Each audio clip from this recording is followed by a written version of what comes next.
Fundamental analysis का introduction. तो fundamental analysis एक ऐसा मेथड है जो इन्वेस्टर्स और ट्रेडर्स यूज करते हैं किसी कंपनी का वैल्यू और फाइनेंशियल हेल्थ का एक्सेस करने के लिए। इस एनालिसिस में कंपनी के financial statements, market position, management quality और ओवरऑल इंडस्ट्री और इकोनॉमी का एनालिसिस किया जाता है। फंडामेंटल एनालिसिस का मकसद ये होता है कि कंपनी के शेयर्स की एक्चुअल वैल्यू का पता लगाया जाए ताकि लॉन्ग टर्म इन्वेस्टमेंट डिसीजन लिए जा सकें। इस एनालिसिस से इन्वेस्टर्स को ये समझने में आसानी होती है और मदद मिलती है कि स्टॉक ओवरवैल्यूड है या अंडरवैल्यूड है और उस हिसाब से इन्वेस्टमेंट करना चाहिए या नहीं करना चाहिए इस पर्टिकुलर कंपनी में। कंपनी के फाइनेंशियल स्टेटमेंट्स कैसे पढ़ते हैं, चलो हम समझते हैं। फाइनेंशियल स्टेटमेंट किसी भी कंपनी के फाइनेंशियल हेल्थ को समझने का सबसे इम्पोर्टेंट सोर्स होता है। 3 मेजर फाइनेंशियल स्टेटमेंट होते हैं: प्रॉफिट एंड लॉस स्टेटमेंट, जिसको हम इनकम स्टेटमेंट भी बोलते हैं, बैलेंस शीट और कैश फ्लो स्टेटमेंट। प्रॉफिट और लॉस स्टेटमेंट से कंपनी की इनकम और एक्सपेंसेस का पता चलता है, जैसे नेट प्रॉफिट या लॉस कैलकुलेट आसानी से हो जाता है। बैलेंस शीट क्या होती है भाई? बैलेंस शीट से कंपनी के एसेट्स, लायबिलिटीज और शेयर होल्डर्स की इक्विटी का पता लगता है, जिससे कंपनी की फाइनेंशियल पोजीशन का अंदाजा अच्छे से लगाया जा सकता है। फिर आता है cash flow statement. Cash flow statement से पता चलता है कि कंपनी के पास कितना कैश आ रहा है और कहाँ खर्च हो रहा है। ये 3 स्टेटमेंट्स एक साथ पढ़ने से आपको कंपनी के ओवरऑल फाइनेंशियल परफॉर्मेंस और स्टेबिलिटी का क्लियर पिक्चर मिलता है।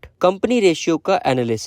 कंपनी रेशियो का एनालिसिस फंडामेंटल एनालिसिस का एक एसेंशियल पार्ट होता है। कुछ की रेशियोज हैं जो कंपनी के परफॉर्मेंस को एसेस करने में मदद करते हैं, जैसे कि अर्निंग पर शेयर, जिसको हम ईपीएस बोलते हैं। ईपीएस कैलकुलेट करता है कि एक शेयर पर कंपनी ने कितना प्रॉफिट कमाया। ये रेशियो कंपनी की प्रॉफिटेबिलिटी को मेजर करता है। फिर आता है पीए रेशियो, जिसको प्राइस टू अर्निंग रेशियो भी बोलते हैं। ये रेशियो कंपनी के करंट शेयर प्राइस को उसके ईपीएस से कंपेयर करता है, जिससे वैल्यूएशन का अंदाजा हमें आसानी से लग पाता है। फिर आता है प्राइस टू बुक यानी कि पीवी रेशियो। ये रेशियो कंपनी के शेयर प्राइस को उसके बुक वैल्यू से कंपेयर करता है, जो एसेट्स और लायबिलिटीज को डिफरेंस करके रिप्रेजेंट करता है।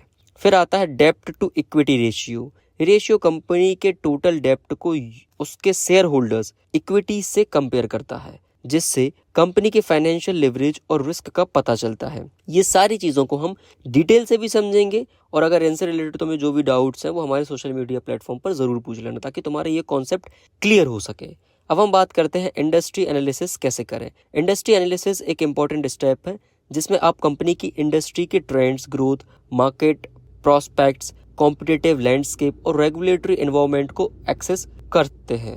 इस एनालिसिस से आपको ये समझ में आता है और ये समझने मिलता है कि कंपनी किस मार्केट में ऑपरेट कर रही है, उसके ग्रोथ के क्या चांसेस हैं और भी सारी चीज़ें।